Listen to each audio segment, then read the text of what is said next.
আসসালামু আলাইকুম, নিপা আহমেদ ব্লগে সবাইকে স্বাগত জানাচ্ছি নতুন আরও একটি রেসিপি দেখার জন্য। আর আজকে আমি আপনাদের সাথে শেয়ার করব গরুর ভুঁড়ি ভুনা করার একদম সহজ রেসিপি কিছু টিপস সহকারে। তো আশা করছি আজকের রেসিপিটি আপনাদের কাছে অনেক বেশি ভালো লাগবে।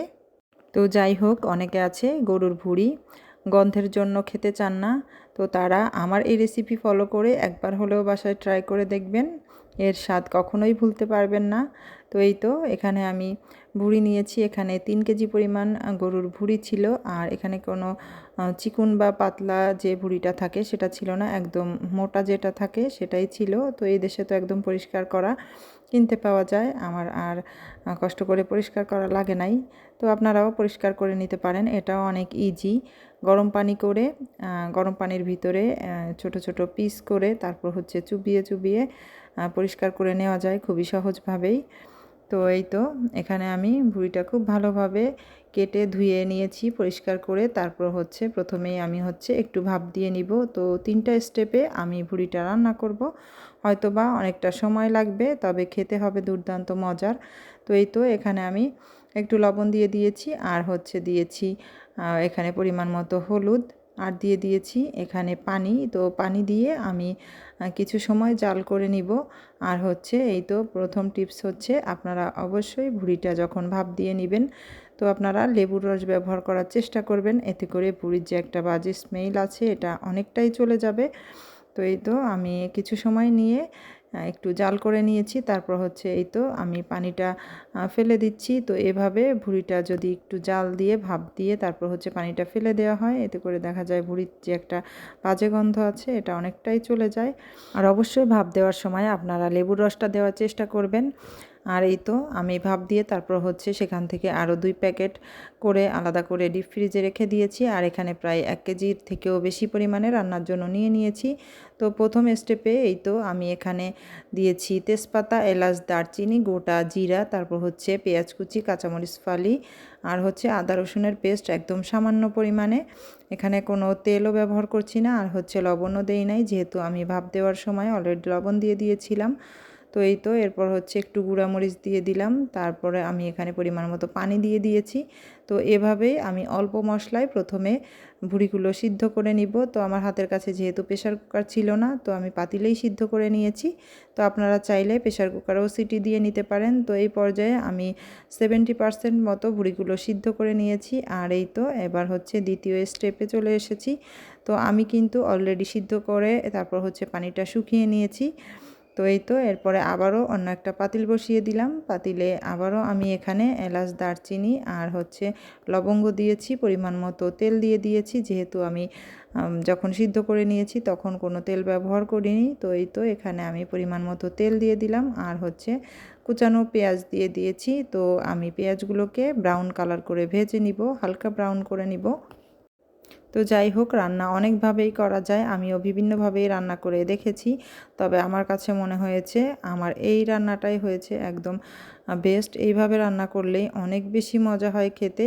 আমি একবারে দেখা যায় মশলার ভিতরে কষিয়েও রান্না করে দেখেছি, হাতে মাখিয়েও সব মশলা দিয়ে রান্না করে দেখেছি, তবে এভাবে রান্না করলেই অনেক বেশি টেস্ট হয়।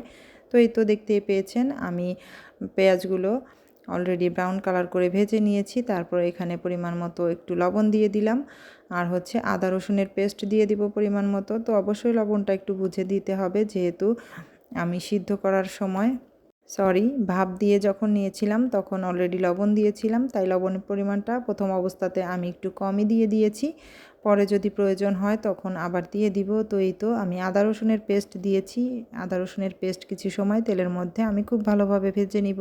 তো আপনারা তো দেখতেই পেয়েছেন আমি কিন্তু প্রথম অবস্থায় প্রথম স্টেপে যখন সিদ্ধ করে নিয়েছি তখন পরিমাণে সব কিছুই একদম কম দিয়ে দিয়েছিলাম। তো এই পর্যায়ে পরিমাণে সব কিছু একটু বাড়িয়ে দিয়েছি। তো এই তো আদা রসুনের পেস্টটা খুব ভালোভাবে ভেজে নিয়ে তারপর হচ্ছে এখানে আমি মরিচের গুঁড়া আর হচ্ছে হলুদের গুঁড়া দিয়ে দিলাম। তো মরিচের গুঁড়া হলুদের গুঁড়া কিছু সময় একটু ভেজে নিয়ে তারপর এখানে একটু পানি দিয়ে দিব, আর হচ্ছে দিয়ে দিব এখানে জিরা গুঁড়া, ধনিয়া গুঁড়া, তো অনেকেই অনেকভাবে রান্না করে থাকেন, তো আমি যেভাবে সচরাচর বাসায় রান্না করে থাকি সেটাই আপনাদের সাথে শেয়ার করার চেষ্টা করি। যারা এক্সপার্ট রাঁধুনি তাদের তো শেখানোর কিছুই নেই, তারা তো এমনিতেই অনেক বেশি ভালো রান্না করতে জানেন। তবে যারা নতুন রাঁধুনি তাদের জন্যই হচ্ছে এভাবে রেসিপি আকারে শেয়ার করি, এতে করে দেখা যাবে তাদের একটু হলেও উপকারে আসবে। তো এই পর্যায়ে এখানে আমি দিয়ে দিয়েছি জিরা গুঁড়া, ধনিয়া গুঁড়া, জিরা গুঁড়া, ধনিয়া গুঁড়া দিয়েও খুব ভালোভাবে আমি মশলাটা কষিয়ে নিব। তো আমি দুইবার এখানে পানি দিয়ে দিলাম, খুব সামান্য পরিমাণে পানি দিয়ে খুব ভালোভাবে মশলাটা কষিয়ে নিব। তো অবশ্যই মশলাটা একটু সময় নিয়ে ধৈর্য সহকারেই কষিয়ে নিতে হবে। আর বাংলাদেশে অনেকেই আছে ভুঁড়িগুলো বড় বড় টুকরা করে একবারে লবণ হলুদ দিয়ে সিদ্ধ করে তারপর হচ্ছে কেটে নেয়। তো আমি আসলে ওইভাবে করিনি, আমার কাছে ওইভাবে করতে একটু বেশি কঠিন লাগে। তো আমি কাঁচা অবস্থায় টুকরা করে নিয়ে তারপরে হচ্ছে সিদ্ধ করে নিয়েছি। তো আমি মশলাটা খুব ভালোভাবে কষিয়ে নিয়ে তারপর হচ্ছে সিদ্ধ করে রাখা ভুঁড়িটা দিয়ে দিলাম। যেহেতু আমি 70% মতো সিদ্ধ করে নিয়েছি, আর বাকি রান্নাটা আমি এই মশলার সঙ্গে কষিয়েই খুব ভালোভাবে রান্না করে নিব। তো আমি খুব ভালোভাবে নাড়াচাড়া দিয়ে মশলার সঙ্গে ভুঁড়িটা মিশিয়ে নিচ্ছি। আর এই পর্যায়ে চুলার জালটা আমি মিডিয়াম টু লো হিটে করে এরপরে হচ্ছে মশলার সঙ্গে খুব ভালোভাবে কষিয়ে নিব। তো যত ভালোভাবেই মশলার সঙ্গে ভুঁড়িটা কষানো হবে, ভুঁড়ির স্মেলটা ততটাই বেশি ভালো আসবে। তো দেখতেই পাচ্ছেন আমি কিছু সময় পর পর ঢাকনাটা তুলে আবারও একটু নাড়াচাড়া দিয়ে দিচ্ছি যাতে করে নিচে লেগে না যায়। আর ভুঁড়িটা রান্না করার সময় প্রথম পর্যায়ে যদি সামান্য একটু মশলা ব্যবহার করে সিদ্ধ করে নেওয়া যায়, এতে করে দেখা যায় ভুঁড়ির গন্ধটা অনেকটাই চলে যায়। তো আপনারা তো দেখতেই পেয়েছেন আমি কিন্তু কিছু সময় পর পর আমি রান্না করে নিচ্ছি আর হচ্ছে নাড়াচাড়া করে নিচ্ছি ঢাকনাটা তুলে। আর ভুঁড়ি রান্না করতে কিন্তু অনেক সময়ই লাগে, তো অবশ্যই ধৈর্য সহকারে রান্নাটা করতে হয়। তো অনেকেই দেখা যায় 1-2 দিন জাল করে তারপরে হচ্ছে রান্নাটা করে। তো আমি যেহেতু ইনস্ট্যান্ট রান্না করেছি তো আমার একটু সময়টা বেশিই লেগেছে। এই পর্যায়ে এখানে আমি কিছু আলু দিয়ে দিলাম। আমার বাসায় যেহেতু আলুটা দিতেই হয়, আলু সবাই অনেক বেশি পছন্দ করে। এখানে আলু দিয়েছি, আলু দিয়েও আবারও খুব ভালোভাবে কিছু সময় মশলার সঙ্গে একসঙ্গে কষিয়ে নিব। তো আপনারা যারা আলুটা দিতে চান না তারা চাইলে স্কিপ করতে পারেন, কোনো সমস্যা নেই। আবারও ঢাকনা দিয়ে খুব ভালোভাবে আমি মশলার সঙ্গে কষিয়ে নিব। যারা ভিডিও দেখতে দেখতে এই পর্যন্ত চলে এসেছেন অথচ একটা লাইক দিতে ভুলে গিয়েছেন, প্লিজ একটা লাইক দিয়ে আমার ভিডিওটি কন্টিনিউ করবেন। আর যারা আমার চ্যানেলে আজ নতুন ভিজিট করেছেন তারা চাইলে আমার ভিডিওর কোনো অংশ যদি আপনাদের কাছে একটুও ভালো লেগে যায় তাহলে আমার এই ছোট্ট চ্যানেলটি সাবস্ক্রাইব করে আমার চ্যানেলের পাশেই থেকে যাবেন।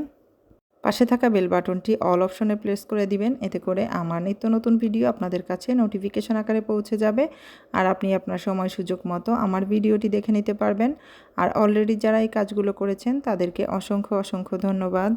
তো যাই হোক, আমি অনেক সময় নিয়ে ভুঁড়িটা মশলার সঙ্গে খুব ভালোভাবে কষিয়ে নিয়েছি। তো এই পর্যায়ে এখানে আমি পরিমাণ মতো একটু পানি দিয়ে দিব, যেহেতু আমি একটু ভুনা টাইপের করব আর হচ্ছে একটু মাখাই রেখে দিব ঝোলটা। তো আপনারা আপনাদের পরিমাণ বুঝেই দিবেন। আর যেহেতু আমি 70% মতো সিদ্ধ করে নিয়েছিলাম আর এই পানি দিয়েই আমি পুরো 100%টাই সিদ্ধ করে নিব। আর ভিডিওতে ভয়েস দিতে আসলে অনেক বেশি ভুল ত্রুটি কাজ করে, তো প্লিজ সবাই ক্ষমা সুন্দর দৃষ্টিতে দেখবেন। আর অবশ্যই আপনারা অফ ক্যামেরাতে লবণটা চেক করে দেখবেন। তো আমি অফ ক্যামেরাতে লবণটা চেক করে নিয়েছি। লবণের প্রয়োজন হলে অবশ্যই লবণটা দিয়ে দিতে পারেন। আমার রান্না কিন্তু এখনও শেষ হয়ে যায়নি, আমার আরও একটা স্টেপ বাকি আছে, তো দেখতে থাকুন আমি কিভাবে কি করি। এই পর্যায়ে আমি রান্নার একদম শেষ তৃতীয় স্টেপে চলে এসেছি। এই পর্যায়ে এখানে আমি বাগার দিব ভুঁড়িটার মধ্যে। তো এখানে সরিষার তেল ব্যবহার করছি, তো এখানে সরিষার তেল দিয়ে দিলাম। তো অবশ্যই আপনারাও চেষ্টা করবেন ভুঁড়ির মধ্যে এভাবে একটু বাগার দিয়ে রান্না করার জন্য, এতে করে অনেক সুন্দর একটা ফ্লেভার আসে, খেতে অনেক বেশি মজা হয়। তো তেলটা গরম হয়ে গেলে এরপরে হচ্ছে এখানে গোটা কয়েকটা দিয়ে দিলাম শুকনা মরিচ, তারপর হচ্ছে দিয়ে দিয়েছি এখানে রসুন কুচি আর হচ্ছে পেঁয়াজ কুচি। তো আমি রসুনগুলো খুব বেশি ছোট করিনি বা কুচি করিনি, একটু বড়ই রাখার চেষ্টা করেছি। তো আপনারা চাইলে গোটাও দিয়ে দিতে পারেন, কোনো সমস্যা নেই।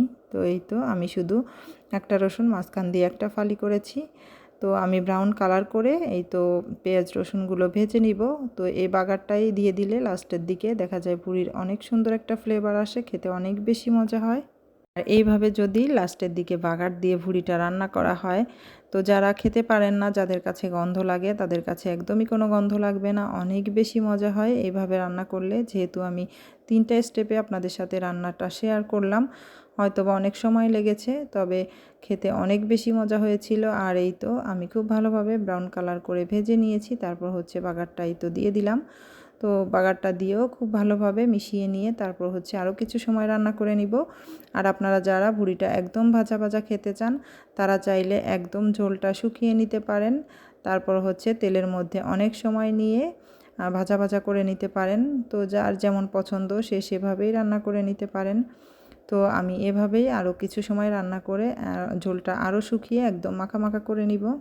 যে ভুঁড়িটা একদম ভেজে নেওয়া হয়, ভাজা ভাজা করা হয়, সেটা ভাত দিয়ে খেতে বা পোলাও দিয়ে খেতে অনেক বেশি ভালো লাগে।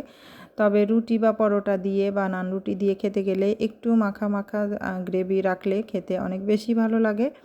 তো এই তো দেখতেই পাচ্ছেন, দেখতে দেখতে আমি রান্নার একদম শেষ পর্যায়ে চলে এসেছি। আর একদম শেষ দিকে যেটা না দিলেই নয়, এখানে আমি টালা জিরা গুঁড়া আর হচ্ছে শাহি গরম মশলা গুঁড়া দিয়ে দিব। তো শাহি গরম মশলা আর টালা জিরা গুঁড়া অবশ্যই রান্নার শেষ দিকে ব্যবহার করার চেষ্টা করবেন। এতে করে দেখা যাবে ভুঁড়ির ভিতরে অনেক সুন্দর একটা ফ্লেভার আসবে, খেতে অনেক বেশি মজা লাগবে। আর হচ্ছে এই তো দিয়ে দিলাম আরও কয়েকটা কাঁচামরিচ। তো কাঁচামরিচের ফ্লেভারটাও লাস্টের দিকে অনেক বেশি ভালো লাগে। তো এই তো সব গরম মশলাগুলো দিয়েও আরও কিছু সময় আমি রান্না করে নিব। আর যারা কখনো এভাবে ভুঁড়ি রান্না করে খান নাই তারা একবার হলেও ট্রাই করে দেখবেন, ইনশাআল্লাহ অনেক বেশি ভালো লাগবে। আর এই তো এরই মাঝে খুবই মজাদার লোভনীয় গরুর ভুঁড়ি রান্না করা হয়ে গিয়েছে। তো আপনারাও চাইলে এভাবে ট্রাই করতে পারেন। আর এই তো অফ ক্যামেরাতে আমি আরও কিছু সময় রান্না করে নিয়েছি। আর এটা হচ্ছে আমার গরুর ভুঁড়ি রান্না করার একদম ফাইনাল লুক। আজকে আমার এই রেসিপিটি আপনাদের কাছে কেমন লেগেছে অবশ্যই কমেন্টস করতে ভুলবেন না। আর ভালো লাগলে অবশ্যই like, comment, share and subscribe করে আমার পাশেই থাকবেন। সবাই অনেক অনেক বেশি ভালো থাকবেন। আল্লাহ হাফেজ অ্যান্ড আসসালামু আলাইকুম।